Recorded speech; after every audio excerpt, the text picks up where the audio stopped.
예. 양심이 승리하는 세상 기호 14번 유롱식입니다. 예. 오늘은 또 다른 분들 또 소개로 시작하겠습니다. 네, 안녕하십니까. 어저께 한번 나왔었는데요. 홍익당 사무총장을 맡고 있는 이종원입니다. 카메라에 안 잡히는데? 괜찮아요, 잡힙니다. 예. 예, 반갑습니다. 저는 홍익당에서 정책을 맡고 있는 이윤석이라고 합니다. 반갑습니다. 네, 저는 홍익당 대전을 준비 중인 김진훈입니다. 반갑습니다. 재밌게 한번 해보도록 하겠습니다. 예. 저희 홍익당은 사실 강점이 팀워크입니다. 팀워크. 그래서 항상 팀 플레이를 중시하기 때문에 저희가 뭐 저만 이렇게 나와서 말씀드리는 것보다 저희 이렇게 이 팀들이 또 각자 자기 역량껏 어떻게 우리가 지금 대선을 준비하고 앞으로 이 나라에 대해서 어떤 청사진을 갖고 있는지 또 말씀드리고자 합니다. 뭐 질문 편하게 해주세요. 구체적으로 편하게 해주셔도 됩니다. 제가 먼저 질문 하나 좀 드릴까요? 질문을 나오셔가지고 질문. 예, 제가 하나 준비해 왔는데요. 이제 보니까 대통령은 괜찮은데 아래 사람들이 문제였다. 이런 말들을 많이 하시더라고요. 제가 볼 때, 제가 학당에서 좀 배울 때는 결국에는 리더가 어떤 사람을 선택하냐가 되게 중요하다는 부분을 많이 배웠었는데, 윤 대표님은 어떻게 생각하십니까? 이런 질문에 대해서. 저한테 질문하시죠. 예. 팀킬이에요. 비선 실세들입니다. 비선 실세인데 이제 공개됐기 때문에 비선이 아닙니다. 예. 비선이 이제 아닙니다. 예, 그런데 질문이 뭐예요? 예, 질문이 다시 질문드리면 대통령은 괜찮은데 아래 사람들이 문제였다. 예. 근데 제가 봤을 때는 그 아래 사람들을 선택한 사람은 대통령이라고 보거든요. 이건 예, 이게 리더십의 핵심 아닙니까? 인재를 정확히 알아보고 인재를 등용하고 적재적소에 등용하고 이 두 가지가 전 리더십의 또 가장 중요한 부분이라고 봅니다. 인재를 알아볼 수 있어야 되고, 즉 제가 늘 주장하는 어떤 양심적인 인재들, 국민을 위해서 진짜로 봉사할 수 있는 그런 인재들을 대통령이 알아보고요. 또 그런 양심은 기본이고요. 각자 또 역량이 다릅니다. 다양한 재능 쪽으로 자기 자신의 어떤 재능을 발현할 수 있는 기회를 줄 수 있어야죠. 세종대왕 같은 분이 인재도 잘 알아봤고, 두 번째 분명히 인재를 꼭 필요한 자리에 보내서 최선을 다하게 자신의 재능을 다 발휘하게 도왔죠. 그런 게 이제 양심 경영 능력이고 또 양심 리더십인 것 같습니다. 이제 그런 부분에 있어서 지금 저희 현재 대통령들도 다 우리가 한번 국민들이 냉정하게 평가해 볼 필요가 있고, 지금 대선 주자들도 저를 포함해서 또 그런 관점에서 냉정히 평가해 보시면 좋겠습니다. 뭐 더 고치고 싶으신 말씀하시죠. 저희 쪽에 강점인 부분이 그 부분일 것 같아서 제가 질문을 드린 건데요. 사람 보는 눈이 이쪽 인문학이나 이런 철학이나 양심 공부를 하면 사람 보는 눈이 좋아진다는 부분도 분명히 저는 생각하고 있거든요. 그런 점에서는 홍익당은 어떤 강점이 있는지 한번.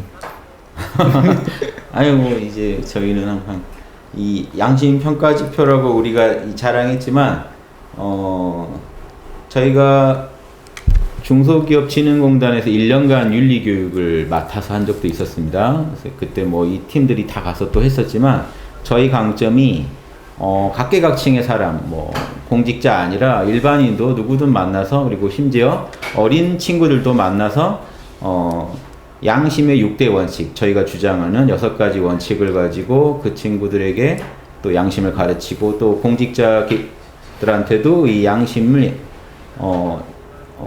스스로 개발할 수 있게 돕고, 이런 부분에서 우리의 강점이 있지 않습니까? 그래서 양심 역량이 개발될 때 자신이 갖고 있는 다른 재능들도 꼭 피울 수 있다고 봅니다.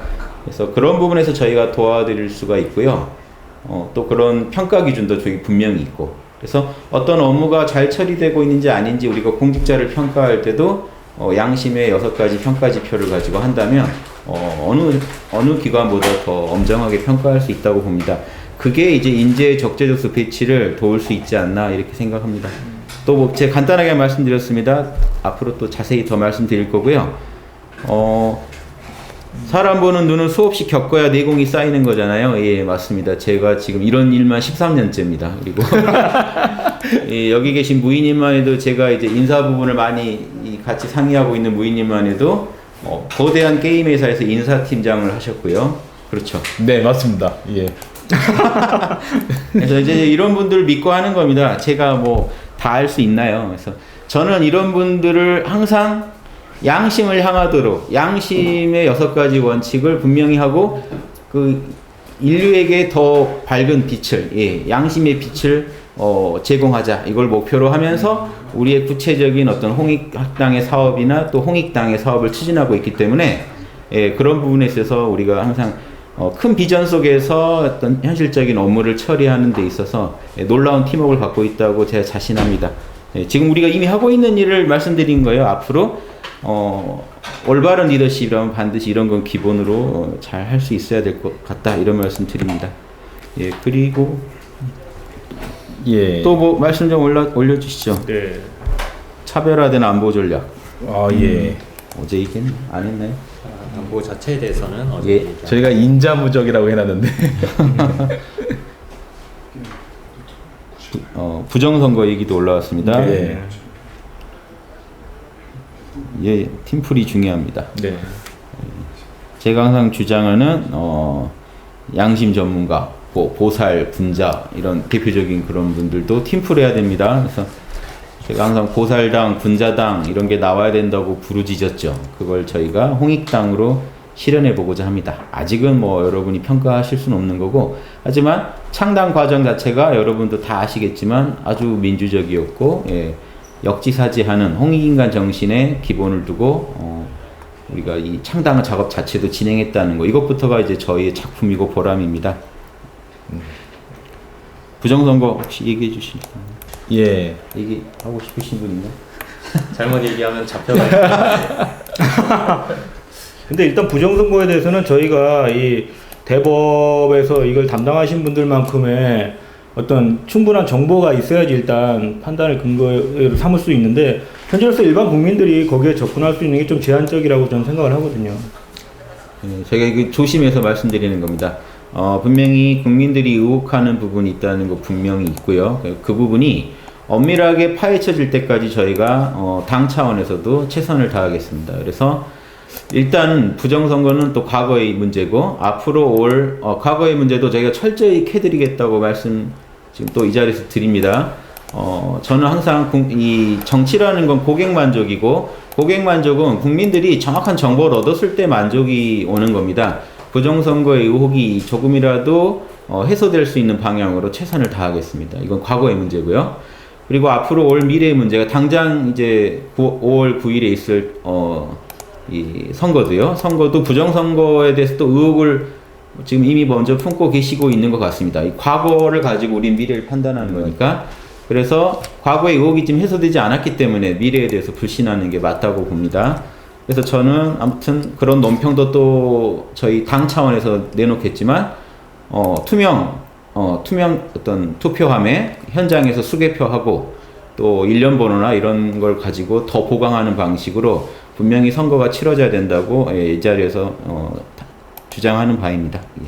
안 그래도 저희가 이제 그 집권을 한다면 하는 공약으로, 저희가 투표를 운영할 때는 향후에 홍익당이 집권하고 났을 때는 투명 투표함 도입하고, 이제 전부 수개표하고 가급적 투표함의 이동을 최소화한 상태에서 이런 것들을 저희 나름은 공약으로 하고 있는데요. 이제 가장 궁금한 게, 국민들이 솔직히 어떤 수개표만 하더라도 요구가 많은데 왜 도대체 안 들어주는 걸까요? 저도 궁금합니다. 해줘버리면 될 텐데 왜 안 하면서 한사코 그냥 의혹은 키우는지 참 이해가 안 되는. 그런 상식적인 걸 들어줬다면 지금 이런 상황까지 안 왔겠죠. 네. 저는 그래서 그 윤호식 대표님 말씀 중에서 국민이 이 나라를 뭐 기업으로 따진다면 대주주다. 아니 대주주 말 안 듣는 대리 경영인이라고 하나요? 맞습니다. 뭐라고 해요? 대리인이라고 하나요? 그런 것 좀 이해가 안 가는 게 많습니다. 예. 저희가 납득이 안 됩니다. 그래서 출마했습니다. 그래서 제가 현장에 가서 국민 여러분들이 확인할 수 있는 정보까지 꼭 확인하고 까발려 드리겠습니다. 그래서 예, 저는 자살하지 않습니다. 절대로 자살하지 않습니다. 아무튼 저희가 이런 포부가 큽니다. 이제 시작이고요. 저희는 뭐 이번 대선으로 시작해서 앞으로 이 나라가 근본적으로 바뀔 때까지 이 나라가 끝없이 변해갈 수 있는 어떤 그 힘의 원천이 되고자 합니다. 자극을 꼭 들여서 국민 여러분 모두 깨어나게 도와드리겠습니다. 그러려면요, 국민 여러분께 저희가 하는 방식으로 양심 어떤 각성의 어떤 기회도 제공해야 되지만 분명히 현실 정치에 그리고 여러분이 사는데 꼭 필요한 정보들을 저희가 반드시 공개해서 여러분들의 현명한 판단을 돕겠습니다. 여기 하나 또 질문 주신 게 있는데요. 네. 심영예산 대표님과 함께 하신 분들이 이렇게 변해왔다, 개선되어 왔다는 거 말씀 주시면이라고 얘기하는데 네. 제 주변에서도 그런 말씀 많이 들었거든요. 양심 개발을 시킬 수 있다고 하시는데 사람은 안 바뀌지 않냐, 이런 건데 어떻게 바뀔 수 있냐. 여기 또 그 얘기 듣다 보니까 이게 우리 학당의 여기 홍익당의 가장 큰 강점일 수도 있다고 보거든요. 예. 근데 그걸 제 입으로 뭐라고 자랑하셔야죠. 예. 아무튼 저희 다 사람 됐습니다. 양심 공부하기 전에 이게 덜 사람이었고요. 지금 네. 이렇게 여러분께 이런 말씀 드릴 수 있는 그런 지금 이런 이치에 오기까지 사람 되는 공부를 끝없이 해서 이 자리에 왔습니다. 그래서 남까지 돌아볼 수 있는 이런 마음의 여유 그리고 그런 역량이라는 건요, 양심 공부 아니었으면 절대 지금 이 자리에서 감히 여러분께 이런 말씀 못 드렸을 거라고 봅니다. 저희가 본격적으로 일을 시작한 게 13년 전인데 그때 모인 분들이 지금 학당이나 이런 홍익당에서 가장 중요한 스텝으로 일하시는 분들인데 모두 정말로 제가 봐도 예전에 안 그랬거든요. 지금 정말 나라 생각하고 국민 생각하면서 그리고 매사에 양심적으로 일을 처리하라는 게 지금 습관화됐습니다. 그 습관이란 게 무섭습니다. 지금 정치인들이 이런 습관을 조금만 들여도요, 우리나라 아마 기적이 일어날 거라고 확신합니다. 예. 네. 덧붙이면 바닥을 탈출하고 있습니다. 예, 원래 맨바닥이었는데 탈출하고 노력하고 있습니다. 저희 과거에 대해서 많이 용서해 주시기 바랍니다. 네. 저도 네, 지금 말씀 중에 넘어간 질문이 있는데 결혼 육아와 네. 관련된 또 직장과 네. 관련된 그 네. 질문을 주셨어요. 저희 이번에 공약에도 이 부분이 언급이 되지 않았습니까? 예. 그렇죠. 그런 저희는 질문이 핵심이 육아 문제를 기업에 떠넘기거나 기업이 비용을 부담한다든가 이런 식으로 자꾸 돌리는 것이 아니고 무조건 그건 국가에서 부담한다라는 걸 원칙으로 한다라는 게 저희는 복잡할 거 없습니다. 예, 핵심 공약인데요. 뭐 좀 더 자세히 예, 제가 실제 기업에서 인사 담당이다 보니까 큰 대기업에는 한 층을 육아 시설을 만드는데요. 비용이 10억이 넘게 들어갑니다. 월 운영비가 6억이 넘게, 그러니까 연 운영비가 6억이 넘게 들어가는데 실제 혜택을 보는 사람들은 50명에서 100명도 안 돼요. 근데 그것도 아주 잘 나가는 회사가 그렇게 되는 거예요. 그럼 나머지는 혜택을 못 본다는 거거든요. 그렇죠. 그러니까 제가 봤을 때는 무조건 육아나 보육은 나라가 책임지는 원칙이 지켜지는 게 맞고요. 돈이 생기는 만큼 그만큼 더 투자해서 효율을 높여주면 네. 기업도 살고 개인도 산다고 봅니다. 네. 지금 육아휴직으로 해결하려고 보는 경우가 많은데 육아휴직 눈치 보여서 못합니다. 네. 하지만 24시간 저희 공약에 나와 있는데 24시간 국공립 어린이집을 만들 수만 있다면 육아에 대한 부담이 너무 줄어갖고 그 자녀들 많이 나실 겁니다. 예. 출산 장려치까지. 저희가 이게 초등학교부터 정식 교육이 시작되지만 사실 실질적으로는 유치원부터도 교육의 일환이지 않습니까? 그런 그렇죠. 측면에서 국가에서 교육을 점차 책임을 확대해가는 것은 당연한 순리라고 생각을 합니다. 그 얘기를 한번 드리고 싶었는데 요즘 제가 대선 토론을 보니까 자꾸만 재원 정확히 계산하자고 얘기하고 그거 외웠는지 안 외웠는지 자꾸만 이걸 따지고 묻고 붙잡고 늘어지는 거 있는 거 봤어요. 제가 보면서 뭘 느꼈냐면 솔직히 그렇게 하면 이 방향성이 중요한 거지. 제가 옛날에 모셔본 상사 중에 제일 싫은 상사가 뭐냐면 미리 계획을 다 짜고 갖고 너네는 내가 시키는 대로만 해. 이렇게 해서 오는 분들이 많거든요. 그럼 일이 실제 되냐는 거죠. 현장에 계신 공무원들이 보시면 되게 아마추어일 겁니다. 그분들도. 근데 아마추어가 저건 프로같이 자기 행세를 하는 게 저는 그게 좀 못마땅합니다. 대표님은 어떻게 보십니까? 아니 그래서 저희 항상 공약이 현장 전문가와 실무가들 의견을 종합해서 하자. 그리고 그런 분들도 국민들이 신뢰할 수 있는, 예, 저희는 그게 원칙으로 하고, 말씀하신 것처럼 이 자꾸 재원 따지시는데요. 그게 일단 맞을 리도 없고요. 그냥 그것도 탁상공론입니다. 뭐라고 말하시던 탁상공론이고, 어느 후보가 말씀하시는 거나, 지난번에 심상정 그 후보께서 말씀하신 것처럼 자기들이 정권이 원하는 거 일 추진할 때는 실효성이니 뭐니 하나도 안 따지고 그냥 추진하면서 꼭 하기 싫을 때는 재원 따지고 못 따지고 이렇게 한다고 들었습니다. 저는 그 말씀이 참 맞다고 봅니다. 예. 뭐 4대강 추진할 때 뭐 그거 억지로라도 하는 거죠. 그래서 저희는 이왕이면 방향성을 모두에게 도움이 되는 사업을 역량이 되는 한 최선을 다해 추진하자는 겁니다. 재원을요 어떻게든 마련해 가면서, 어떻게든 재원 마련해 가면서 하는 게 그 정부가 할 일이지, 재원 따지고 못 따져서 꼭 해야 될 일도 안 하겠다 이런 결론 내는 게 옳지 않죠. 그래서 그럼 일단 요 방향만 말씀드리고요. 또 하나, 예, 보육원뿐만이 아니라 가족이 할 수 있는 시간, 예, 저녁이 있는 삶, 저녁이 있는 이런, 삶, 예, 이런 내용의 일환인 것 같습니다. 예. 이제 저희 이 양심 그런 부분은, 이 세세한 부분들은 저희가 양심 문화 보급이라는 차원에서 접근하고자 합니다. 예, 각 가정 안에서 양심이 닦이는 게 제일 기본이죠. 수신제가 치고 편찮은데 가족 없는 사람은 없죠. 그러니까 수신이라고 해도 가족 안에서 닦는 겁니다. 가족 차원에서 우리가 양심이 안 닦였을 때 사회적으로 엄청난 이제 비용을 지불해야 됩니다. 이게 결국에요, 제가 양심이라고 주장하는 것들만 강조돼도요, 이 사회는요 엄청난 비용을 절감합니다. 그런 게 다 앞으로 더 훌륭한, 예, 더 의미 있는 복지 사업에 다 재원이 될 겁니다. 다 연결된 얘기고요. 예, 또 말씀하신 게 아까 또 지나간 게 있는데, 개성공단 안철수 후보, 예, 안철수 후보, 예. 개성공단 얘기도 있었죠. 안철수 후보께서는 일자리를 정부가 아닌 민간 주도로 해야 되는데, 저희가 지금 우리 얘기가 국가 주도로 새로운 일자리를 창출하겠다라고 하셨는데, 이제 어떻게 됐느냐? 요거는 당연히 민간 주도로 해야 될 부분이 많죠.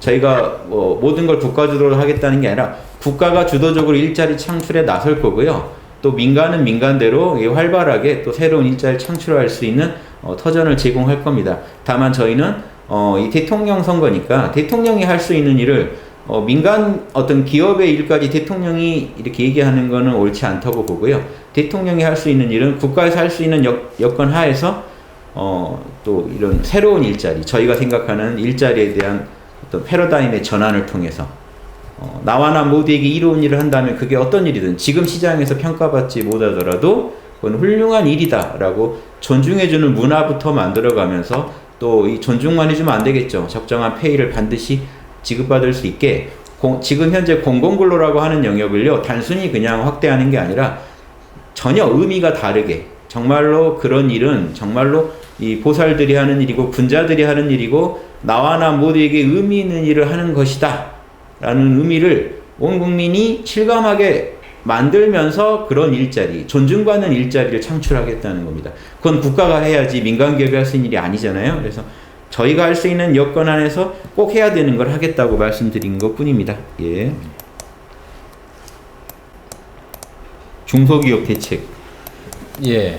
들어왔습니다. 중소기업 대책. 예, 하나 말씀드리면, 결국엔 지금 저는 노동법 기준 같은 것도 잘 정해야 된다고 생각하는 게, 그러니까 성장기를 벗어나서 이제 궤도에 올라서 사회적 책임을 다해야 되는 기업들이 있을 거고요. 또 반대로 살아남아야 되는 기업들도 있을 겁니다. 근데 살아남아야 되는 기업들한테 너무 강한 규제를 들이밀면 결국에는 죽게 되거든요. 마찬가지로 책임을 져야 되는 기업들한테는 과감한 책임을 부여를 해야 되는 거거든요. 이게 그 형평에 맞는 것 같습니다. 저희는 세밀하게 어떻게 하겠다기보다는 성장기에 있는 중소기업들은 무조건 생존하게 도와주고요. 이미 궤도에 오른 기업들은 책임을 다하도록 책임을 좀 부과하도록 하겠습니다. 이게 저희 방향성이라고 말씀드리고 싶어요. 예. 좀 개성공단 쪽에 우리 공약이 있지 않나요? 아까 있습니다. 개성공단에 대한 입장 질문이 나왔었는데요. 저희 이미 공약에 정리해 놓은 게 있으니까 간단히. 개성공단 같은 경우는 저희가 고민을 많이 하다가 제시를 한 것은, 일단 개성공단이 중단된 것에 대한 원인 책임은 정확하게 물어야 하고 그에 대한 처벌을 해야 된다. 그리고 가능하면 그 중단을 결정해서 그 입주한 기업들에게 피해를 입힌 그 기업의 배상액을 그 중단 결정을 갑작스럽게 전혀 국민과의 소통과 상의 없이 한 사람들이 가능하면 다 지게끔 하는 게 사실은 저희의 마음입니다. 다만 이제 개성공단 자체를 진행할 수 있느냐, 어떻게 또 진행을 할 거냐, 살릴 것이냐 말 것이냐의 문제는 이제 사실 저희 남한 정부의 의지만으로 또 되는 부분은 아니고, 여러 가지 이제 북한의 뭐 핵 문제와 결부되는 문제도 충분히 고려하고 해서 이제 뭐 좋은 방향으로, 이왕 이제 투자가 많이 이루어진 지역이니까 다시 현 상태를 재복귀하는 게 급선무겠죠. 그걸 확대하느냐는 이제 그 이후에 다시 상황에 따라 국민이 필요하고 유리하다면 논의할 문제지만, 그래서 많은 고민을 했습니다만 가장 자명하고 확실한 것은 향후에 더 잘 추진하느냐도 일단 목표로 중요하겠지만, 일단은 국민과의 소통과 명확한 정의의 관점에서 정확한 정보를 제시하지 않은, 그러고 개성공단의 폐쇄를 이끌고 거기에 입주한 기업들을 도산하거나 어렵게 만든 그 정책 장본인들은 모두 처벌돼야 한다고 생각합니다. 예, 그 기조에서 일단은 피해에 대해서도 예, 그 사실은 그 피해액을 그 의사결정 한 분들이 배상을 하게 했으면 얼마나 좋을까요? 마음들이 시원해지지 않습니까? 근데 이제 그런 부분들은 또 법적인 부분과 관련이 돼 있으니 저희가 설사 집권한다 해도 풀어가야 하고 고민해야 할 부분이 많겠지만, 예, 저희 입장은 솔직한 심정은 그렇습니다. 예. 네. 방금 전에 이 한국의 부동산 문제에 대해서 질문을 주셨습니다. 근데 저희 그 공약, 이번에 공약의 부동산과 관련된 저희 정책이 공표가 됐는데요. 부동산과 관련해서는 제일 문제되는 건, 저희도 지금 내부적으로 많이 고민을 했었고, 또 공약에도 보시면 아시겠지만은, 특히 의식주와 직결된 저희 주거 부분의 어떤 부동산이 가장 큰 이 국민들한테 문제로 다가오고 있죠. 피부로 느끼게끔 지금 굉장히 심각한 상황인데, 저희는 지금 보시면 아시겠지만 정책적으로 국가에서 이 대부분의 국민들이 부동산 문제에 있어서는 약자의 상황입니다. 그래서 그 약자들이 의식주 문제를 걱정 안 하고 걱정을 덜 하고 살아갈 수 있는 그런 환경을 만들기 위해서는 국가가 주도적으로 임대 정책을 비롯해서 이 주거 문제에 있어서 어떤 그 부담감을 점차적으로 줄여나갈 수 있는 방안으로 접근을 해야 된다고 보거든요. 근데 일부에서는 부동산 폭락이 온다, 뭐 부동산 가격이 뭐 어떻게 진행이 된다, 이런 좀 어떤 급진적인 변화를 예측하시는 분들도 가끔 계십니다. 근데 저희 생각에는 부동산이 어떤 그 바람직한 방향이라는 방향성은 당연히 있어야 되는 거고, 그거에 어떤 그 접근하는 방식은 사람마다 생각하는 게 다르지만, 너무 과격하게 급격하게 변동되는 것은 그 부작용도 만만치 않기 때문에, 저희 그 국민들이, 대부분의 국민들이 어떤 그 소화할 수 있는 수준의 그런 그 수준에서 이 점진적인 변화가 오는 게 가장 바람직하지 않을까 싶습니다. 예.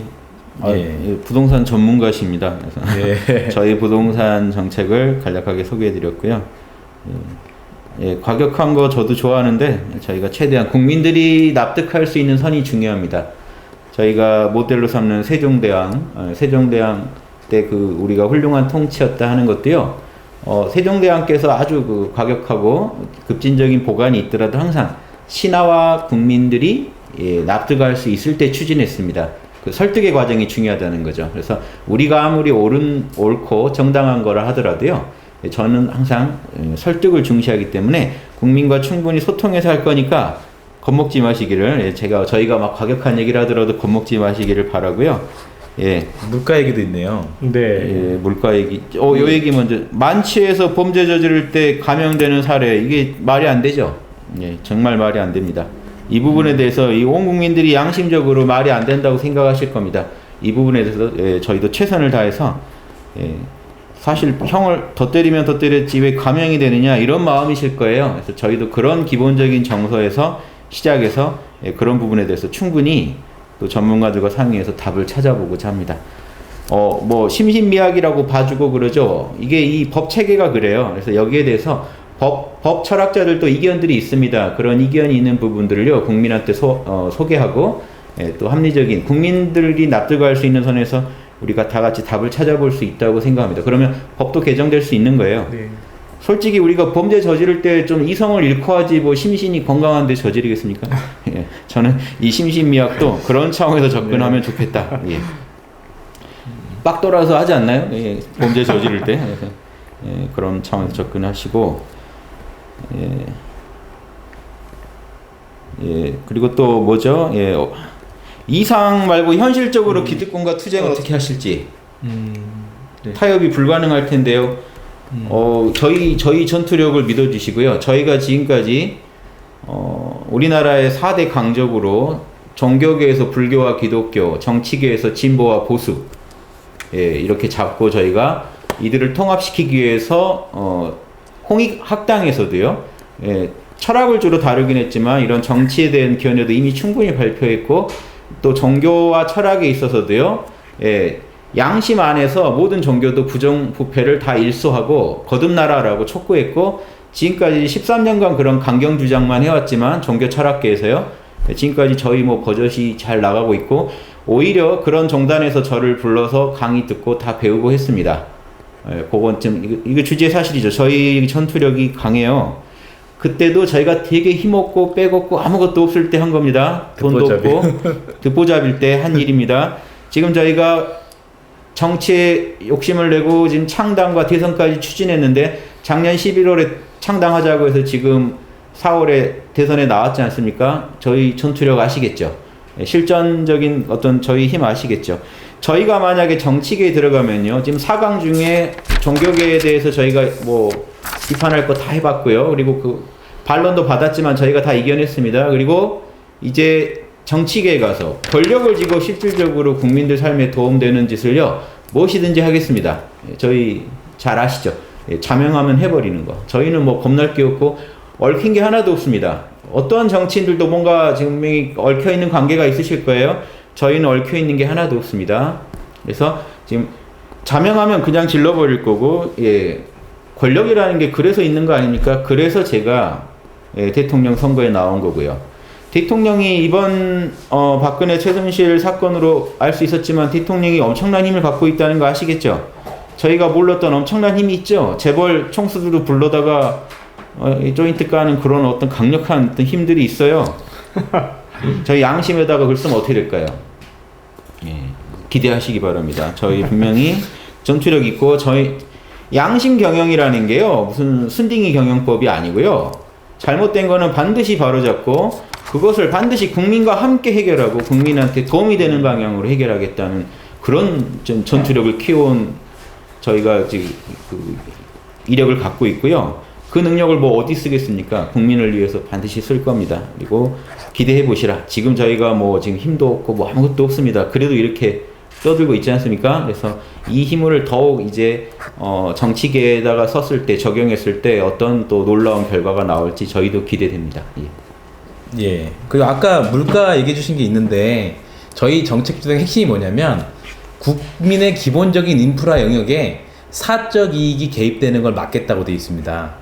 특히 공기업이 해야 될 일도 있는데요. 거기에 사기업이 뛰어들면 당연히 마진을 이익을 추적하게 되기 때문에 거기서 문제가 생길 수 있습니다. 따라서 저희는 농산물이라면 유통구조를 좀 단순화시키겠다는 정책이 좀 있고요. 그 다음에 그 국민의 기본 인프라 영역에 사적 이익이 개입되지 않도록 하겠다라는 부분이 있고 또 하나는 아까 말한 대로 보육, 교육, 주거, 의료 분야에서 기본적으로 국가가 서비스를 해줘야 될 기본 서비스를 좀 해줘야 될 것입니다. 그렇게 되면 물가에 대한 부담이 많이 내려갈 거라고 저는 생각하고 있습니다. 예. 부패한 검찰 조직 개혁. 예. 누구 답변하실 분 있으신가요? 결국에는 지금 검찰한테 너무 많은 권력이 몰려 있다 보니까 뭐 문제는 사람이 뭐 개인이 그렇게 나쁠 수도 있고 저희 항상 저희 홍익학대에서 제가 배울 때도 그렇지만 인문학의 핵심은 사람한테는 양심도 있고 욕심도 있다. 이 균형을 맞춰줘야 되는데 제도상으로도 균형을 맞춰줘야 될 것 같습니다. 수사권과 기소권이 한 대로 묶여있기 때문에 계속 이제 문제가 생기는 건데요. 수사권과 기소권을 정확히 분리해주고 또 그들이 또 열심히 안 할 수도 있기 때문에 고위공직자 서찰을 도입해서 열심히 일하게 해주면 구조가 맞으면 또 그 사람들도 일 잘하실 겁니다. 예, 이렇게 하고 있습니다. 지금 현재 검찰이 최상위 수사기관인데 네. 예, 정작 검찰을 수사할 수 없다라는 것도 문제 아닙니까? 그렇죠. 그 핵심입니다. 사실은 국민이 직접 검찰을 수사해야 할 텐데요. 그러질 못하기 때문에 결국은 그 검찰 자체도 털릴 수 있는 구조가 되는 것이 일단은 그 정도의 제도적 뒷받침을 해놓고 거기다가 양심적인 것을 저희가 얼마나 가미할 수 있느냐, 요거까지는 기본으로 가고 추이를 더 봐야 하지 않을까 생각이 듭니다. 일단 기소권, 수사권을 분리하는 방향으로 가면서 예, 이제 예. 검찰의 이 수사권도 제한하면서 우리가 또 이런 검찰도 수사할 수 있는 그런 또 뭐 그리고 저희가 부처를 신설하고 예, 신설하고요. 고위공직자 이름은 뭐라고 할지 모르겠지만 신설하고, 그러니까 저희 방식의 핵심이 뭐냐면 국가는 공정한 심판이라는 거죠. 국가의 공정한 심판이 깨졌기 때문에 재벌 문제도 생기고 다양한 문제가 생겼던 거기 때문에 저희는 무조건 국가는 공정한 심판을 할 수 있도록 구조를 짜겠다는 겁니다. 예. 참 물론 죄송합니다. 이 얘기를 드리면서 전제를 해야 되는 것은 모든 검찰 구성원들이 이 어떤 문제 대상이 되는 건 아니고요. 그 조직 안에도 분명히 열심히 일하시는 분들이 계십니다. 그리고 그 용감하게 내부 문제에 대해서 이 어떤 그 문제 제기를 하시고 또 그걸 풀어가려고 노력하는 분들이 계시거든요.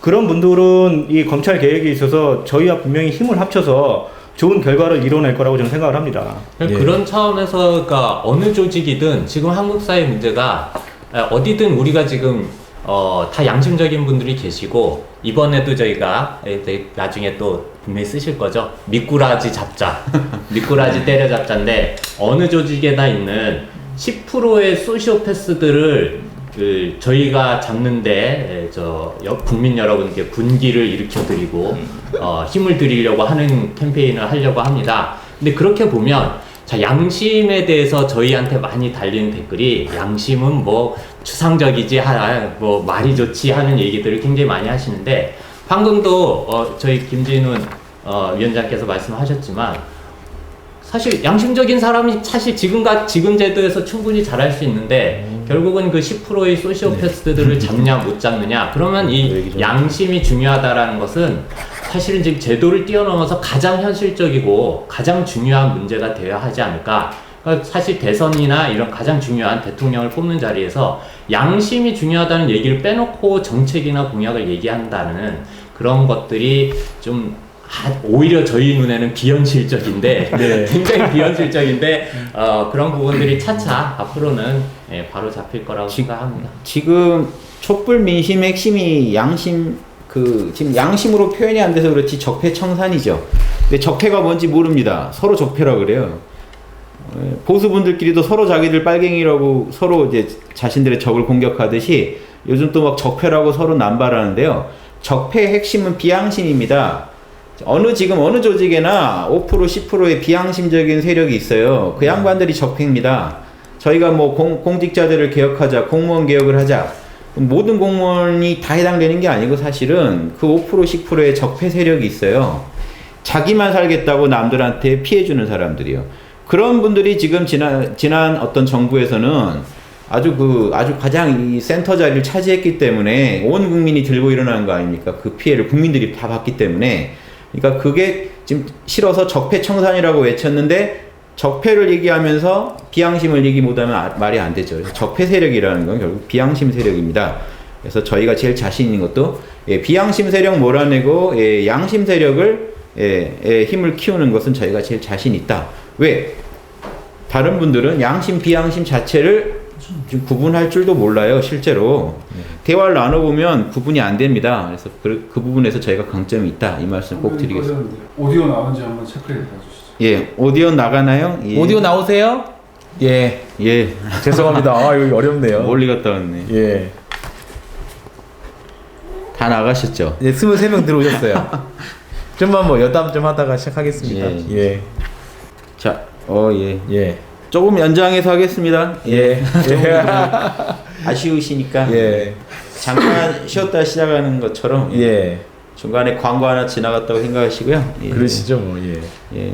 아까 뭐 지금 또 뭐 스타트업 얘기 물어보시는데 다른 분 네, 소개 좀 네, 부탁드려요. 소개 다 아까 했지 않았네? 한번 더 하시죠. 중간. 예. 한 번 더 할까요? 새로 오신 분들 계시니까 예. 예, 네. 저 인사드리겠습니다. 홍익당에서 정책을 담당하고 있는 이윤석이라고 합니다. 반갑습니다. 예. 네, 반갑습니다. 홍익당 대전시당 준비 중인 김진훈입니다. 안녕하세요. 예. 네, 저는 홍익당 사무총장을 맡고 있는 이종원입니다. 예. 예, 이 홍익당에서 꾸준히 일을 하시는 분들입니다. 예. 그 아까 어떤 분께서 스타트업 지원에 대해서 말씀을 그렇죠. 질문하신 분 들어오셨어야 되는데. 그런 게 예. 그 질문하신 분이 안 계시면 안 되는데. 네. 질문하신 분 계십니까? 좀 이게 달아주세요. 예. 스타트업 하는데 예. 이 지원이나 이런 게 턱없이 부족하고 그래서 실질적으로 예. 열심히 해도 예. 이 유지가 쉽지 않다는 그런 내용이었던 것 같아요. 제 기억으로는. 이제 저도 해보니까 가장 문제가 뭐냐면 서류가 너무 많아요. 그냥 서류 쓰다가 끝나는 거예요. 그리고 더 재밌는 게 뭐냐면 평가를 하러 가면 특이한 것만 뽑아줘요. 아, 근데 솔직히 특이한 게 망할 확률이 더 높거든요. 예. 되게 열심히 잘할 만한 사람들은 지원을 못 받고 특이한 거 계획서 잘 써서 내신 분만 지원을 받는 게 현재 구조고요. 그게 굉장히 큰 돈이 나가고 있습니다. 그리고 나라 세금이 예, 엉뚱한데. 엄청나게 나가고요. 그 다음에 또 끝나고 나도 마무리하려고 그 너무 많은 서류를 내야 돼요. 네. 그러니까 지금 뭐냐면 제가 봤을 때는 차라리 그렇게 할 거면 누구나 스타트업을 만들면 기본적인 인프라를 누구나 쓸 수 있게 해주는 게 훨씬 올바른 정책이라고 보고요.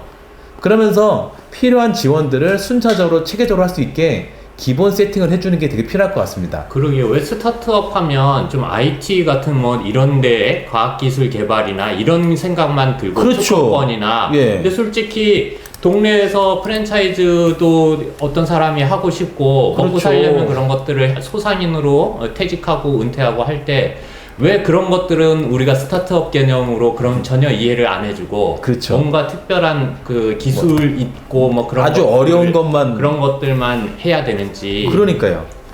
그게 가장 큰 문제 같아요. 그래서 기본적으로 제가 봤을 때는 지난번에 이재명 시장이 기본소득 얘기한 것처럼 스타트업 생태계를 만들려면 기본적인 공간이나 이런 세팅들을 해줘야 되는 게 핵심인 것 같거든요. 그걸 도와주자는 거죠. 그래서 세팅을 하게 해준다면 그 다음에 생존할 때까지 최대한 도와주겠다는 게 저희 방침입니다. 저희 아주 그 각오가 다 돼 있습니다. 지원해드리고자 하는 또 원스톱으로. 예, 네. 원스톱입니다. 네, 제일 중요한 거는 네. 저희도 잘 아시는 분은 아시겠지만 홍익학당 또 도서출판 봉황동네 이제 다 저희가 스타트 저희는 지원도 못 받고 다 해봤는데요. 제일 힘들고 짜증나는 게 4대보, 세무처리, 또 어떤 법적인 그 사업을 하는 데 있어서 발생하는 법적인 문제 이런 것들을 아무도 가르쳐주지 않아요. 솔직히 더 나아가서 여러분들이 이 나라의 국민으로 태어났는데 법제도가 다 만들어져 있어서 뭔가 벗어나면 계속 처벌만 한다고 달라들지 이 국민으로서 이 국가에서 살아나는데 이렇게 하면 안 되고 이렇게 하면 되고 이런 것들을 가르쳐주는 사람을 언제 한번 만나본 사람이 있습니까? 나라가 이제 국민이 살아가고 사업을 하는 데 있어서 그런 것들은 기본적으로 안내하는 담당자들이 좀 한 명씩 배정이 되었으면 좋겠다라는 게 예. 저희는 이게 실제로 저희가 사업을 해보고 조직을 운영하고 단체를 해보면서 느낀 겁니다. 가장 어려운 게 이번에 정당이었어요. 예. 네, 정당 여러분 스타트업. 여러분 우리나라는요 이 말하면 좀 세게 들으세요. 아, 이거 얘기해야 국민이 됩니다. 정당을 쉽게 만들 수 있게 돼 있지 않습니다. 기존의 정치와 정치 기득권과 정당에 가지신 분들은 여러분 정당 마음대로 만들 수 있게 안 돼 있어요. 여러분 홍익당은 해낸 겁니다. 여러분의 도움으로 해낸 거고요. 네, 제가 이번에 정당하고 대선 나갈 때 저희가 도장을 40개를 팠어요. 예, 도장을 40개를 팠고요. 서류를 어저께만 제가 계약서를 5개를 만들고 어제 3시, 4시에 퇴근을 했는데요. 이런 것들을 뭘 하겠다, 어떤 분야를 하겠다 그러면 담당자가 어느 선까지는 알려주는 그런 것들이 좀 있었으면 좋겠고, 지금 사회생활을 오래 하신 분들 많이 있지 않습니까? 지금 어차피 은퇴나 고용 이런 것들이 다 문제가 되고, 뭐 지금 제일 득표율이 높으신 문재인 캠프에서도 노령 인구 고용 이런 부분들을 그 대표적인 공약으로 내세우는데, 어느 정도 사회에서 이미 그 정보와 지식과 경험을 축적하신 분들이 그냥 아파트 경비원이나 이런 거 찾아다니시는 게 아니라 자기가 있었던 분야에서 새롭게 들어오시는 분들을 끌어주시는 그런 안내자를 할 수 있게 국가가 제도적으로 만들어주는데 좀 돈을 써야지, 공공사업 이런 데 많이 투자하는 게 앞으로 미래에 더 가치 있는 투자라는 생각은 들지 않습니다. 예, 그런 차원에서 홍익당 공약이 구성이 유기적으로 되어 있으니까 같이 생각해 보시면서 참고하시면 좋을 것 같습니다. 그리고 이제 우리가 자꾸 이제 국가가 한다고 하니까 또 국가가 너무 나서면 우리도 겁나는 게 있었잖아요. 그렇죠, 지금까지. 있었죠. 그러니까 국가가 한다는 말이 좀 겁나실 거예요. 저희도 그래서 스타트업 하면서도 지원을 안 받으려고 했죠. 국가가 나서면 겁나니까. 또 서류 떼다 바치다가 끝날 수도 있거든요. 예. 그러니까 지금 저희가 하는 말씀 들으면서도 또 국가가 저렇게 또 하겠다고 하네 이렇게 느끼실 수도 있는데, 그거는 잘못된 지난 과거의 모습이고요. 저희가 말하는 국가가 한다는 거는, 이 국가는 국민을 위한 서비스 업체입니다. 서비스 업체가 응당해드려야 될 거 당연히 해드린다는 차원에서 접근하시는 게 좋겠습니다. 과거의 관념으로 지금 우리가 하는 말을 해석하시면 이게 또 겁날 얘기일 수도 있어요. 그러니까 저희는 선별 서비스가 아니고 기본 서비스를 말씀을 많이 드리는 거라고 보시면 될 것 같아요. 좀 전에 교육 얘기도 하셨는데, 저희가 또 좀 자랑할 수 있는 최고의 상품은 뭐냐면 양심 노트입니다. 예, 저희가 아까 사람이 바뀌냐 안 바뀌냐 했는데, 저도 같이 이제 양심 노트 많이 썼지만, 그 양심의 6원칙에 기반해서 매 순간 양심을 자극하면 양심이 조금씩은 누구나 개발이 되는 걸 제가 배웠습니다. 그래서 제가 이번에 저희 예, 어플을 저희가 소개해드리겠습니다. 저희가 양심 노트라고요, 아예 어플을 만들었습니다.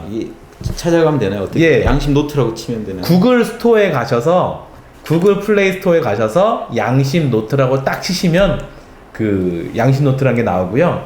제가 버전이 2개가 있습니다. 뭐 기본적으로 그냥 무료 버전이 있고요. 근데 광고가 좀 붙어 있습니다. 예, 그것만 좀 양해해 주시고요. 예, 아무튼 깔아서 바로 설치해서 쓰시면 여기 바로 이렇게 된 건데요. 누르시면 이제 바로 양심 노트를 이제 켜서 쓰실 수가 있고요. 예, 이게 지금 켜지는데요. 예, 이거 예.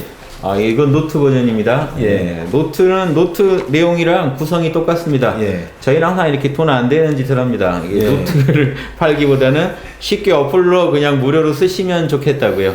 많이 쓰셔야 되는 거죠. 지금 양심문화 보급이 목표니까요. 예, 그렇죠.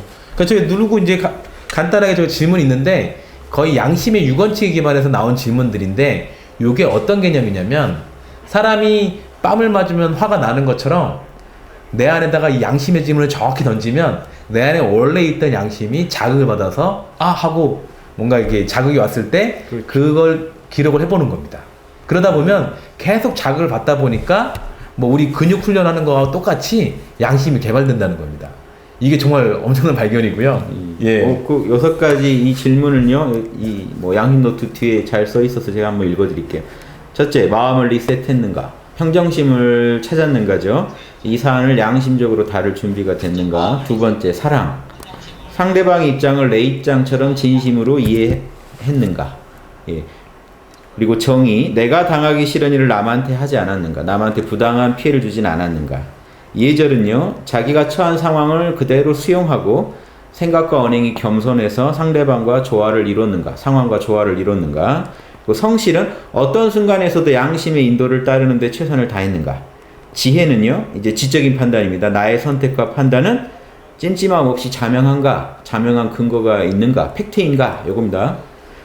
이 6가지 원칙은 그대로 홍익당의 6대 원칙이고, 제가 또 대통령 출마하면서 대통령이 지켜야 할 6대 원칙으로 또 새로운 버전으로 소개해드린 적도 있습니다만, 내용 같습니다. 이 똑같은 내용이, 즉 모든 정부, 모든 리더, 그리고 대통령까지 포함해서, 그리고 또 인격적으로 이 종교나 철학에서 말하는 이런 성현의 경지에 가는데, 이 6개의 원칙 벗어날 수 없습니다. 제가 인문학 전공자로서 말씀드리는데 이 6가지 원칙 안에 인간의 길이 다 들어 있습니다. 그래서 저희는 이 양심 노트도 저희가 판매하기보다 저작권 이런 거 안 받고 저희가 앞으로 대통령이 되면 유치원, 초, 중고, 뭐 어린이집까지 가능하면 이 어플도 보급하고 이 양심 노트도 보급해서 우리나라 전체를 양심 강국으로 한번 만들어 보고 싶고 공교육 정상화의 제일 핵심에 인성교육, 즉 이 양심 교육을 두고 싶습니다.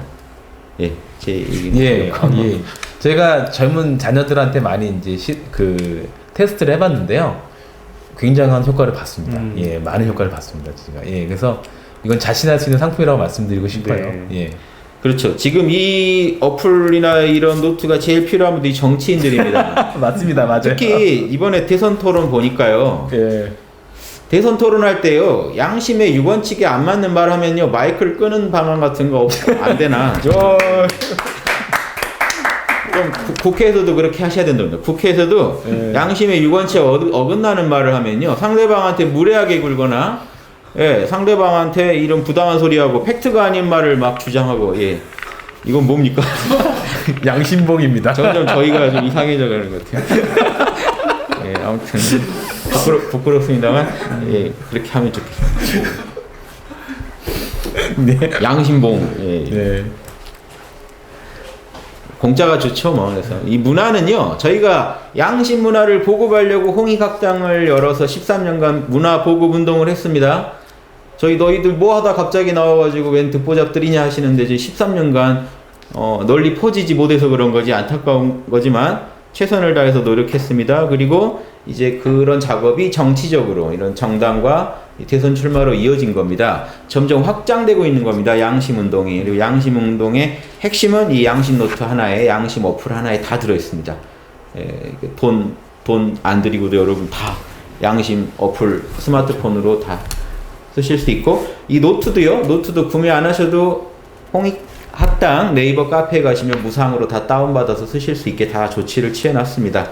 그래서 우리 한번 최선을 다해서 양심 강국 한번 만들어 봅시다 하는 게 이제 제 생각이고요. 저희가 이번에 재밌게도 촛불 시위를 광화문에서 했죠. 이런 뭔가 양심적인 운동은 광화문에서 일어나지 않습니까? 그래서 광화문에 그 광화문을 세종대왕이 이렇게 지으신 건데 빛으로 교화하겠다.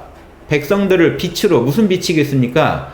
유교에서 빛 그러면요 도덕의 빛이에요. 양심의 빛입니다. 이게 경전에 그렇게 써 있어요. 그래서 양심의 빛으로 그러니까 양심의 빛으로 된 봉 들고 제가 막 사진 찍었는데요. 양심의 빛으로 국민들 전체를 교화해서 국민들이 자기 스스로 자신의 욕심을 컨트롤할 수 있는 힘을 키워주겠다. 이게 군주정인 조선왕조 때 나온 얘기예요. 지금 민주시대면요. 양심의 빛으로 자신의 욕심을 경영할 수 없는 분은요. 주권자 사실은 자격이 부족하고요. 민주시민 자격이 부족합니다. 그 부분을 보강하지 않고 지금 이렇게 문화가 후졌는데 후진 문화를 빨리 선진 문화로 바꾸지 않고 나라만 어떻게 경제력으로 선진국 되고 싶다. 되지 않을까 이렇게 생각하시는 건 욕심이고요. 그거는 요행을 바라는 마음입니다. 우리 사회 전체가 정치, 경제, 문화, 예술계 어디든 지금요. 적폐 세력이 만연해 있으면서요. 소수지만 힘이 크거든요. 그래서 만연해 있다고 표현한 겁니다. 그 힘, 그 문화에요. 약자들이 끌려가고 있어요. 그래서 이 각 지역마다, 각 분야마다 문화가 다 이 욕심 문화예요. 왜? 소수의 이 갑질을 하는 사람들이 힘과 권력, 돈을 쥐고 그런 문화로 자꾸 오염시키고 있단 말이에요. 그래서 이 소수의 적폐 세력만 청산하면요. 우리는요. 이 건전한 일반 이 시민들이요. 이제 드디어 사람 대접받고 주인 대접받는 시대 반드시 옵니다. 예, 그거 꼭 저희가 이뤄보고자 합니다. 예. 예. 교육 문제나 지금 예. 문화 문제, 공직 개혁 이런 부분 다 포함된 얘기입니다. 예. 좀 더 첨언을 해드리면 TV에 나와서 사람 판단하는 거 보실 때 뭔가 편을 먹으려고 들든지 말을 세게 하고 선동을 하든지 우리가 듣기도 힘든 갑자기 무슨 꼴통 뭐라고 했죠? 빨갱이? 이런 표현들을 막 하시는 거는 좀 조심하셔야 될 것 같긴 해요. 예. 그런 것들이 솔직히 양심적이지는 않거든요. 어떤 후보가 그러시던데 거짓말만 안 하면 막말은 괜찮다. 막말하시던 분이 저희 딱 걸립니다. 이니 예지에서 뭐냐면 이거 있죠. 예에서 뭐냐면 예에서 벗어나. 예. 생각과 언행이 겸손하여 상황과 조화를 이루었습니까? 라고 물어보시면 얼굴이 빨개지실 겁니다. 예. 아무튼 그 토론 뭐 하나 보셔도요.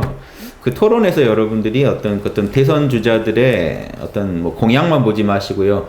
공약 그런 거 안 지키면 그만입니다.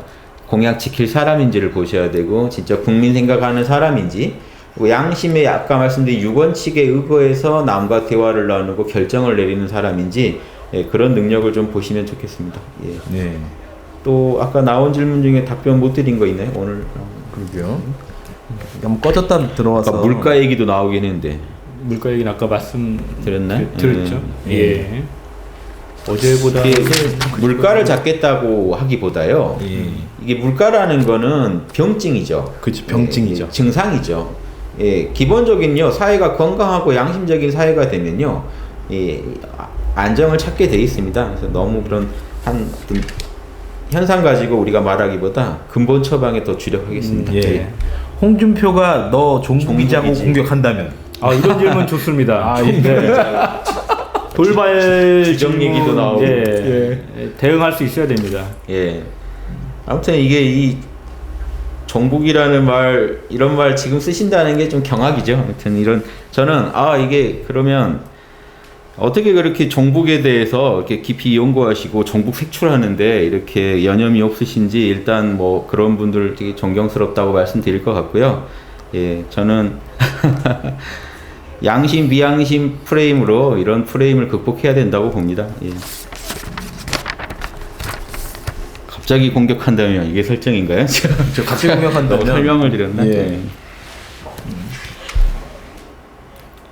홍준표 지금 또 예. 그분 비판이 자꾸 올라오는 그러시네요. 아, 저희 기준으로 따지면 여기 이니에지에서 예절을 크게 여기신 분입니다. 예. 근데 그게 여러분 우리가 양심 있다는 거 확실히 아는 게요. 그분이 그 막말을 할 때 상당수의 국민들은 분노가 올라왔을 거거든요. 그게 내 안에 양심에 부합되지 않은 거죠. 예, 그런 관점에서 좀 봐주시면 좋을 것 같고요. 예, 저 같으면 무능으로 얘기할 것 같습니다. 우리가 지금 그럼 한 10년 누리셨는데 우리 살림 좋아지셨고 우리 안보가 편해졌습니까? 이렇게 물어보겠습니다. 아니 왜냐면 결론은 있잖아요. 예. 일 못했잖아요.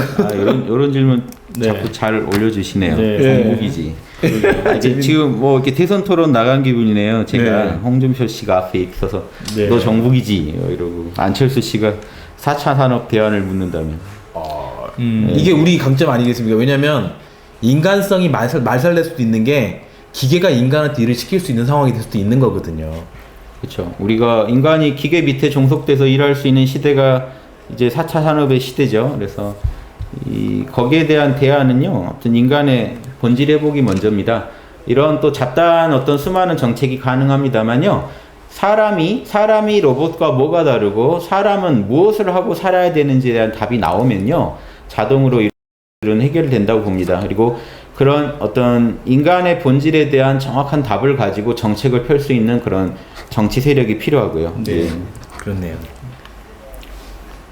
갑자기 예전에 그 뭐죠? 그 터미네이터가 생각이 나네. 최근 터미네이터인데 기계인데 하는 행동이 인위에지에 부합되니까. 기계, 네. 예. 아무튼 기계보다도 양심적이실 수 있어야 돼요. 안 그러면 이 답이 없습니다. 기계보다도 양심적일 수 있다 하는 답. 예. 기계가 인간보다 똑똑해요. 똑똑함에도 불구하고 너는 기계고 난 인간이다. 인간은 이게 달라.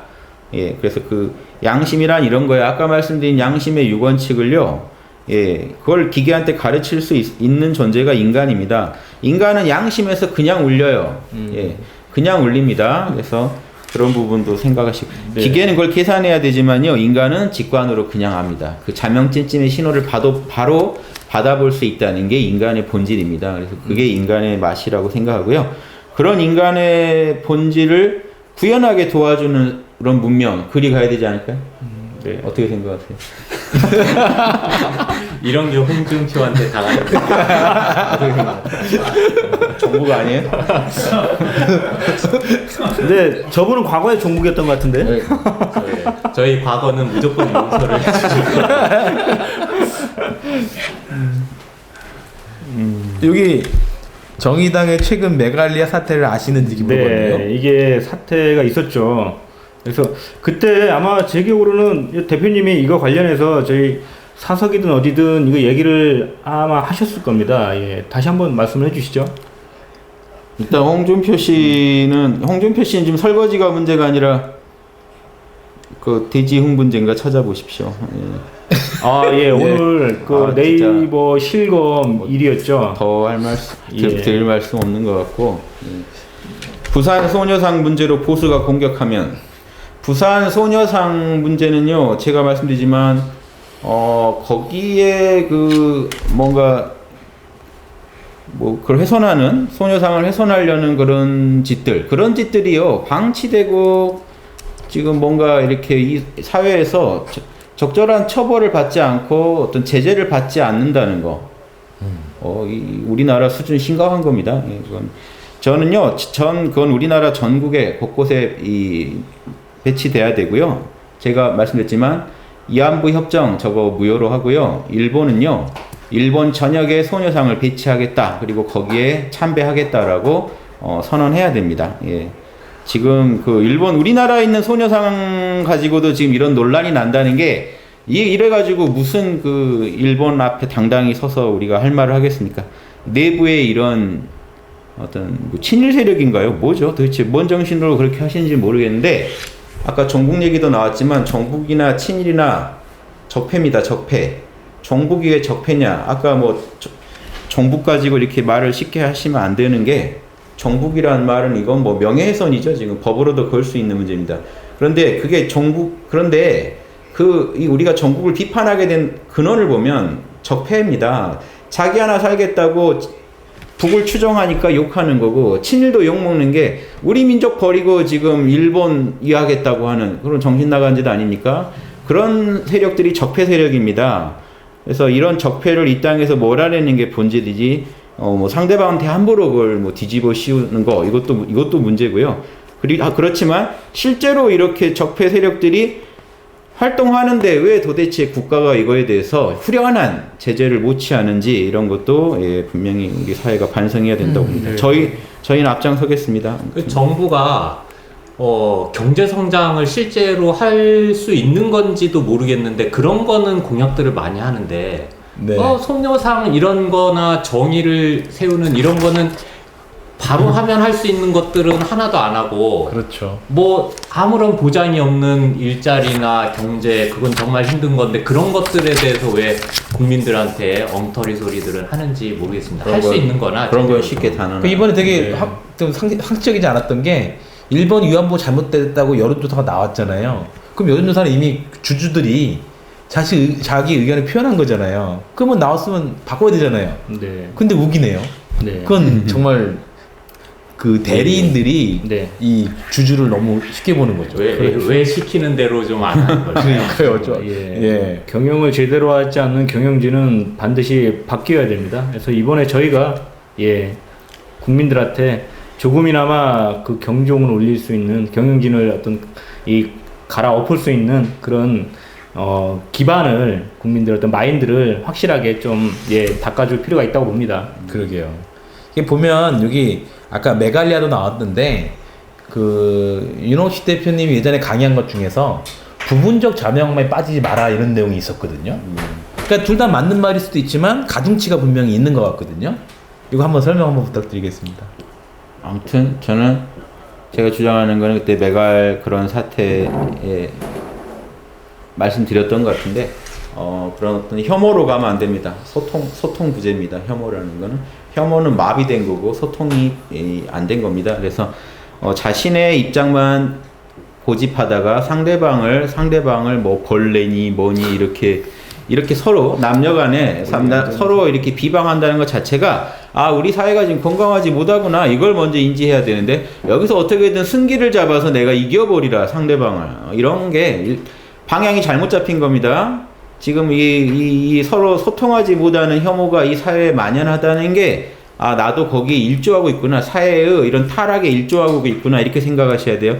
이런 얘기하면 또 비판 들어올지 모르겠습니다만 그런 부분에 있어서 정의당도 더 공정한 자세를 취했어야 되지 않나 저는 좀 비판적으로 보고 싶습니다. 네. 아까 얘기 나왔던 거예요. 그 문제 관련해서 지금 홍준표 씨 얘기 계속 하고 있는데 사안의 본질에 있어서는 그 사건하고 정의당의 이런 어떤 메갈리아 사건하고 큰 차이가 없는 것 같습니다. 근데 진보 정당이니 보수 정당이니 하면서 이 실질적인 어떤 사건 내용에서는 서로 이 비슷한 사건을 이 판단 기준을 달리한다는 것 자체도 좀 국민들로서 납득을 할 수가 없는 사안이죠. 항상 정의로우시기를. 정의란 내가 당하기 싫은 걸 상대방한테 안 하는 겁니다. 그런 원칙에 충실할 때만 모두가 공감할 수 있는 정의가 되지 않을까 합니다. 예.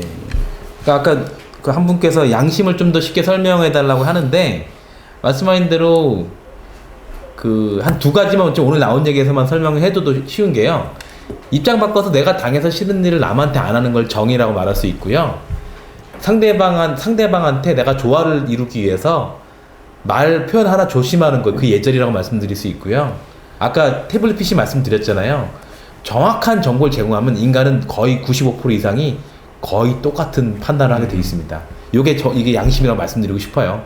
태블릿 PC 보고 95%의 국민이 반응을 했습니다. 이렇게 자명한 증거가 있는데 양심을 모르겠다고 하기는 좀 애매한 것 같습니다. 예.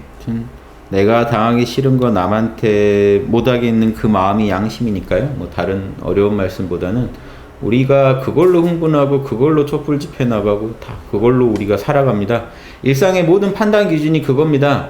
지금 제 얘기 공감하시는 그 마음도 그거고 나라 걱정하시는 그 마음도 나라가 이러면 안 되지 않나 하는 거는 나라가 국민한테 이렇게 하면 안 되지 않나? 자기들은 좋나? 이런 마음이거든요. 그래서 거기에서 우리가 이 양심의 원칙을 잡고 이 문제를 풀어가면 좋겠습니다.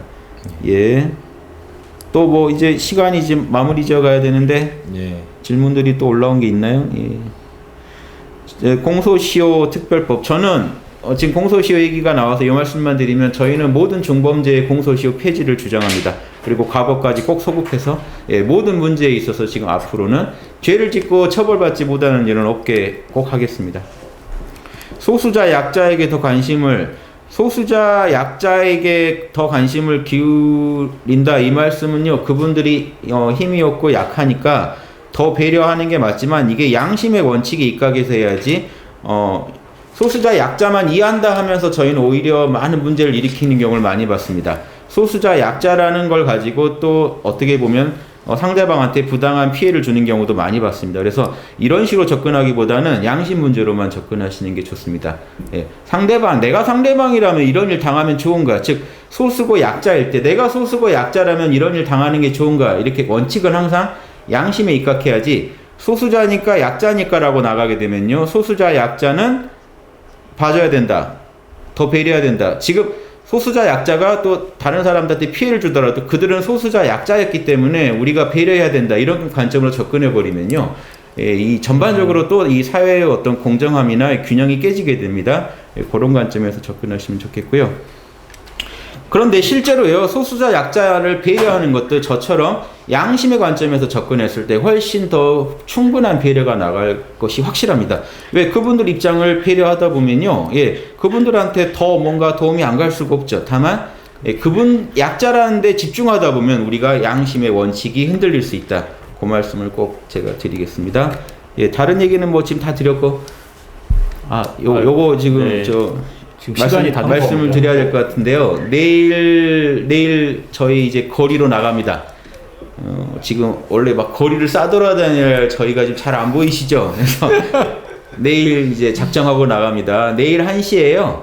연신내 쪽에서 저희가 창당한다고 많은 분들한테 피켓 들고 알렸던 연신내에서 1시에 이제 우리가 창당해서 이렇게 대선까지 나갔습니다 하는 거 한번 알려드리려고 나가고요. 3시에 명동 쪽에서 을지로 입구, 3시에 을지로 입구 6번 출구 맞습니다. 6번 출구에서 모여서 명동 근방을 저희가 또 돌아다니면서 알려보고자 합니다.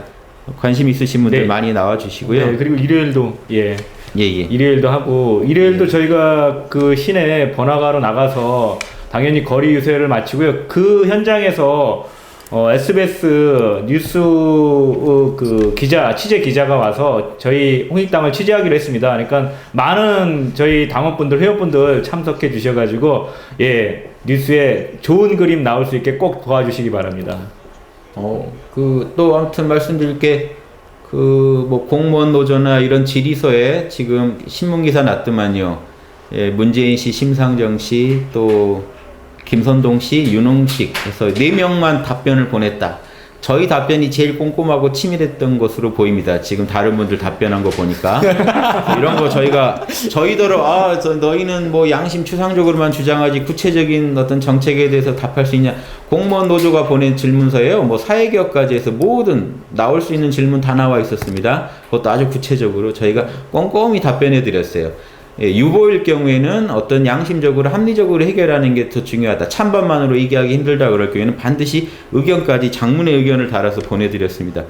저희가 이렇게 하나씩 이 말씀을 드리는 게 사회 문제에 대해서 지금부터는 저희가 관심 갖고 작은 거 하나도 양심으로 해결해 보려고 최선을 다해 노력하면서 그러면서 저희 내공도 쌓고 이 사회의 공덕도 쌓아가려고 합니다.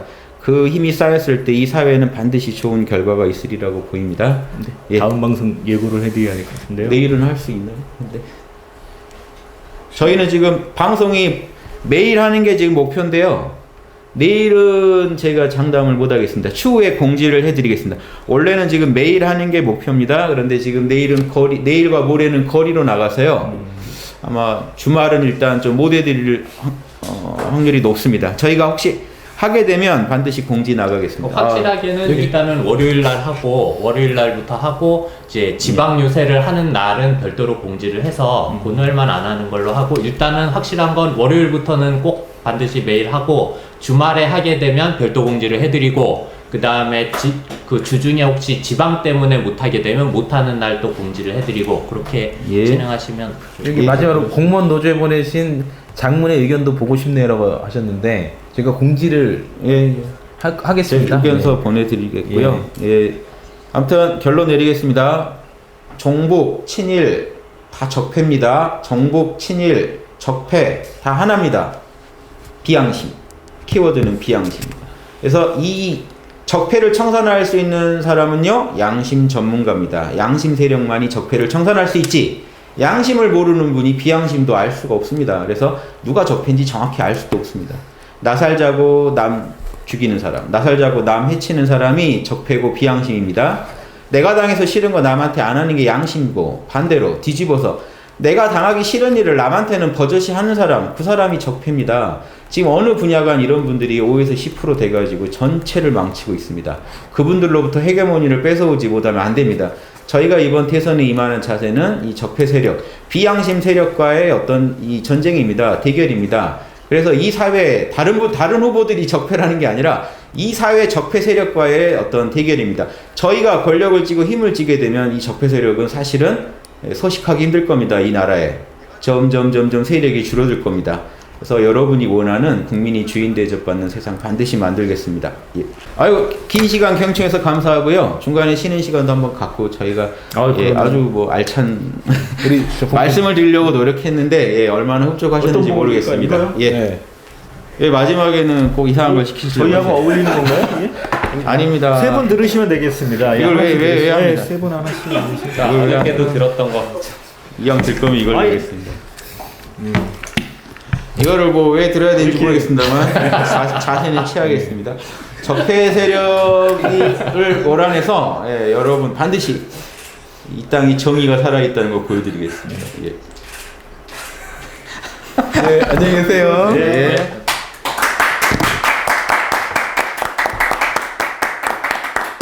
신나.